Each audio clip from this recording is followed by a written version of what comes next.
I've seen you do it before. I believe you can do it again. You are all powerful. God, you're on the throne, and we all know you can do a miracle. You're the Lord of all. You're able. Yeah, you can. What do you remember way back 2003? Ang naalala ko nung 2003 ay yung pagpunta sa school, dun magbo-worship. Sa umaga, gigising ng maaga. Tapos yung mga kabataan, dadalhin yung mga upuan doon, yung mga instrument. Yon, tapos dun nagbo-worship noon sa school. Pagkatapos, yung uwi na naman. At nung bandang uli, na ibalik din uli dun sa bahay ni Brother Tony kasi pinagamit yung bahay ni Brother Tony. At pagkatapos, doon naman sa bahay ni Brother Tony, naglagay ng tolda pag umaga. Tapos, yung kalahati ng daanan ay sinakop din. Sobrang init nun talaga. Dahil sa Sunday school, pag binuksan yung aircon, ang buga nun sa worship hall. Kaya, napakainit. Yun ang naalala ko at hindi malilimutan nung 2003. What struggle of living hope do you remember before that you find memorable? Ang naalala ko na naging struggle ng church na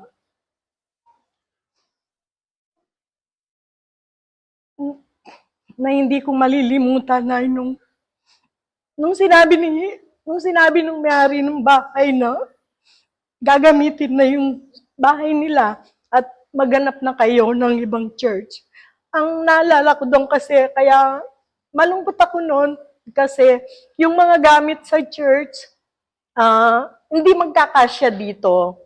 Kasi nakuha na rin naman ito noon, kaya lang, maliit lang siya. Kaya, at saka, mahirap, masakit, na maalala yon dahil magpapasko nun. Siyempre, ang mga member, marami sila nun marami tayo. Kaya lang, paano mo pagkakasyain nun? Pero sa awa ng Panginoon ay nagkasya rin naman yung mga anak niya sa bahay-sambahan ay pinagkaloob niya. Tapos, itong worship hall na ginagamit natin ngayon ay puro bato-bato, tapos puro mga puno. Kaya ang Sunday school dito noon. Kaya tinanong ako ng isang bata noon, sabi niya, doon sa mami niya, "Mami, ano ba to?" Sabi niya, "Church ba to o park?" Diba? Parang hindi mo maano sa mga bata dahil talagang takbuhan lang sila ng takbuhan.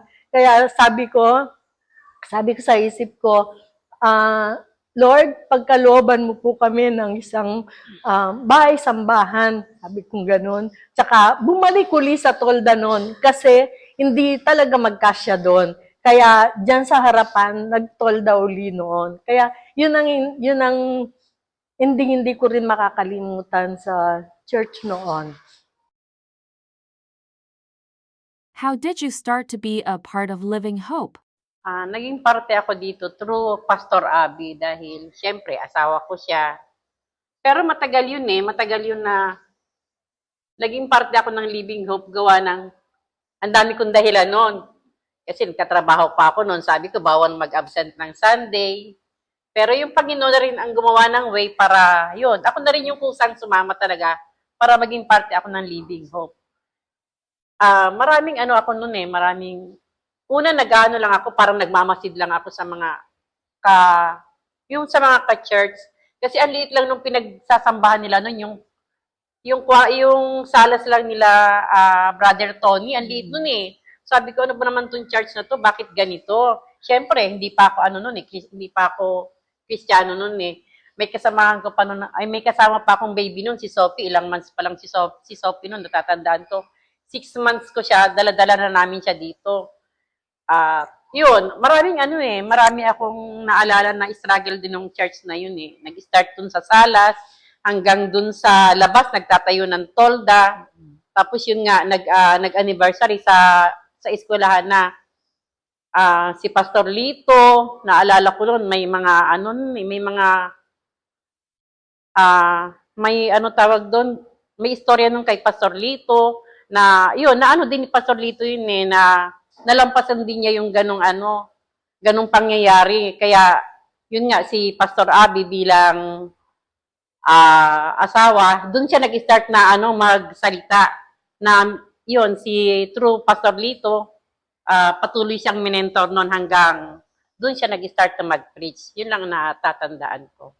When you come to church, what do you usually love to go back to? Siyempre, ang binabalikan ko dito noon, kasi pag hindi ako nakapagsimba noon, parang may kulang. Kaya, talagang tuwing Sunday, talagang pinaghahandaan ko na makasama ako.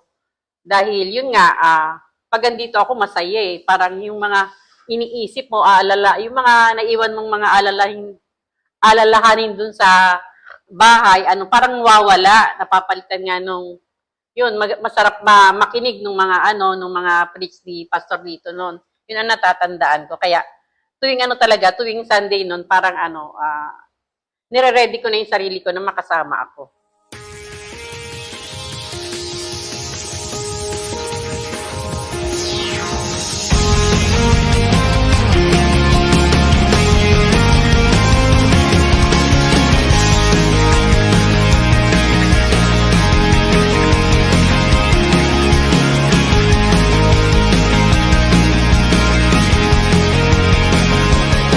Got a found in you everything I was searching for, and you've given me what I needed and so much more. So I'm giving every part of me to you. Won't you take my life? I'm living it for you. If you would describe the church in one word, what would it be and why? For me, I would describe yung church from the start as a seed. Seed. Buto. Kasi, matagal na ako sa church eh. I've been here for a while na. So, nakita ko siya kung paano siya sa maliit na buto. Sa tingin ko ngayon, para na siyang puno eh. Which is, kung makikita ko, may mga bunga na. Kaya, nakaka-bless tingnan. Kung makita mo yung napakaliit na bunga, na makikita mo yun, nagiging unti-unti, nagiging puno na nagiging matatag pa sa pagdating ng panahon. Yun, dun ko nakikita yung simbahan. Which is, madadala niya lahat. Saan ba nakatira mga ibon pagdating ng bagyo? Pag may mga baha, ano ba mas importante? Siyempre, ang puno pa rin. Kumbaga, kung deeply rooted ka, magiging mas matatag. Kaya ang sasabihin ko sa simbahan na to, isa siyang seed, isa siyang buto. If you would describe the church in one word, what would it be and why? To describe Living Hope Christian Community for one word, it will be blessed. Why? For 8 years I have been here in the church. I'd seen how the church start from scratch until it happened this year. It was built na talagang naka-tiles na, dalawa na yung church worship hall, dati sa taas, ngayon nandito na sa baba. And how does the church progress for 8 years? So, for me, I will describe Living Hope as a blessed church. If you would describe the church in one word, what would it be and why? For me, ang church is yung family. Bakit sa akin family? Kasi sa tagal ko na ring member dito, na-consider ko na everyone na kapatid, lalo na sila, nga kasal pastor, si Sister Jo, na which is my ninang, pastor, as tatay na rin, na wherein pwede ko silang mag-open ng ano ba yung problema ko, and then nag-share din ng mga thoughts nila, yung mga advices, kung paano ko malagpasan yung pagsubok. Katulad ng kay Sister Jo, kay Ninang Jo, minsan nag-open ako sa kanya. Parang nanay ko na rin siya eh. God, prayer lang. So, yun lagi yung iniremind na kapit ka lang kay Lord, huwag ka mga problema, malalagpasan mo diyan. Pag-pray mo lang din yung tao na yun, alam niyo magbabago siya. So, dun pa lang sa part na yun, parang may comfort ka na agad na nararanasan o na-experience na nagpapagaan ng loob. So, yung mga music team ko, yung mga youth, sabi as ate, consider nila ako as ate, nagtatanong din sila sa akin, o ina-advise ko din sila, paano sila mag-grow, ganyan. So, paano rin kami magtulungan, yun. So, minsan, nagiging ate ka din, medyo strict ka din. So, as ate nga talaga, di ba? Para naman sa benefit ng lahat yun. So, hindi ka naman maging strict para sa sarili mo lang. Para sa lahat din yun. Para mag-grow din yung church. Yung nga family tayo, mag-grow yung kakaisa, yun. Huwag tayong maging mahiya. Minsan nga nahihiya pa, di ba, yung iba. So, dapat, i-approach natin yung iba pang hindi natin na-reach out. So, yun, family sa akin yung church. Masaya ako kasi, hindi lang bukod sa sarili kong family, meron din ako mga pamilya dito na nandyan para sa akin. Tumutulong din sa akin, open arms din akong tumutulong sa kanila. So, yun po. Yun yung sa akin church ay family. If you would describe the church in one word, what would it be and why? Sa akin ay blessed. Kaya nasabi ko na blessed talagang. Binless po ang Living Hope. Talagang nagsimula nga dun sa tolda, nagsimula kung saan palipat-lipat, naka-electric fan, pati yung CR ay nakatabing lang yan ng kortina. Pero ngayon, kung makita mo ay lahat ng room ay naka-aircon. Ang worship hall ay talagang aircon talaga, giniginawang mga member, ang buong kongregasyon. Tapos, ang mga Sunday school room ay aircon din. Kaya, nasabi kong napaka-blessed ng church ng Living Hope at walang malaking church na sumusuporta sa kanya. Kung hindi tayong magkakapatiran ang nagsama-sama upang maitayo nating maganda, maayos, mapayapa ang ating church. Ako naman, happy. Kasi, ito lang yung araw para purihin ang Panginoon, pasalamatan, at higit sa lahat, may peace of mind. Tapos, masaya dahil yung lahat, tulong-tulong, kahit nag-umpisa tayo sa wala, ngayon eto, diba? Blessed talaga yung Living Hope. Blessed din yung mga taong patuloy na sama-sama na nagpupuri sa kanya, at ito lang yung kayamanan namin para mapuri yung Panginoon. If you would describe the church in one word, what would it be and why? Okay. Ang church ay silungan ng tinubos ng Diyos. At salamat sa Diyos dahil nagkaroon kami ng church na maganda dahil sa pagtulong-tulong ng mga tinawag ng Diyos. At ito ay napakagandang church namin pong pagdadausan ng anniversary namin. Kaya ang church na ito ay patuloy na tatawag pa ng mga kaluluwa upang sumilong dito at sumamba sa ating Diyos na kinikilala. Kaya salamat sa church na ito na pinagkaloob ng Diyos na hindi po pinabayaan ang Living Hope na dumaan man sa mga pagsubok, ay patuloy kaming tumawag na kami pagkalooban nga ng church. At ito ngayon, dahil sa pagkakaisa at tulong-tulong ng mga tinawag ng Diyos, ay nabuo ang church na ito. Kaya dito kami magpupuri, dito kami magpapasalamat, dito kami magpapalakasan, dito kami kikilala sa Diyos na aming pong sinasamba, na ito yung pinagkaloob sa amin na church. At salamat sa lahat ng ito at ako'y If you would describe the church in one word, what would it be and why? Ang Living Hope Christian Community, dinescribe ko na Perseverance Church.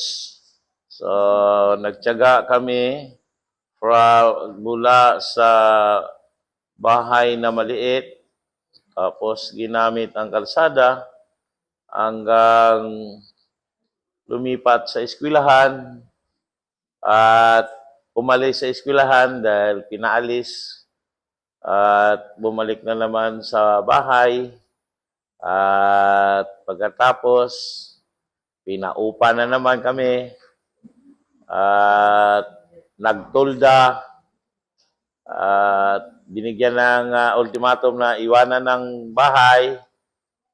Lumipat kami sa Maria Luisa. Meron ding isang anak ng Diyos na inoffer niya yung kanyang lugar na siyang gamitin namin sa aming panambahan. At tulda uli, kaya minsan nahamon din ako dahil tinanong ako ng isang batang nag-Sunday school, is this a church or a jungle? Dahil gubat pa yung aming likod.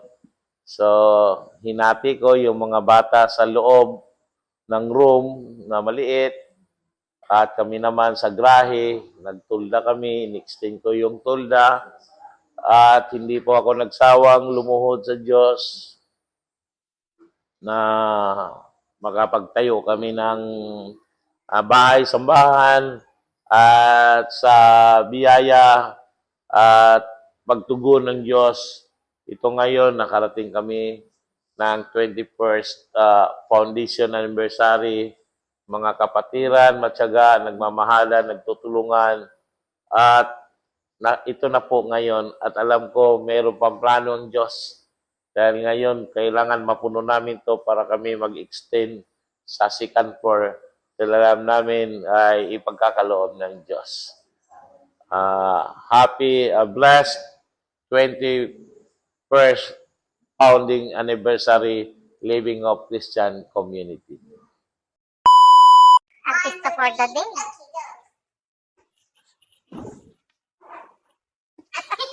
What do you remember way back 2000? Mga naalala ko nung 2023 ay yung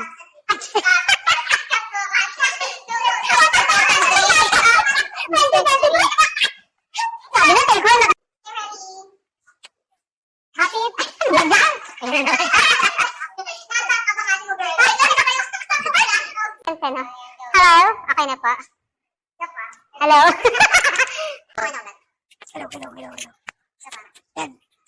I will describe Living Hope as a blessed church.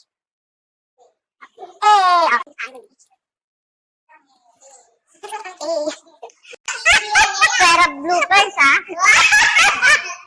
Iba na. Community.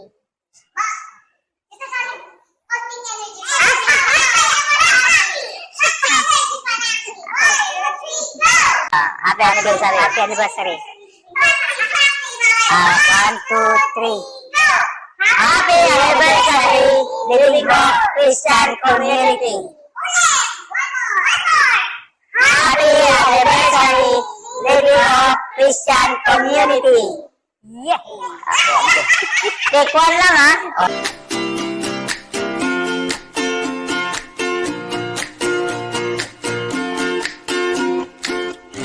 Happy anniversary, Living Hope Christian Community.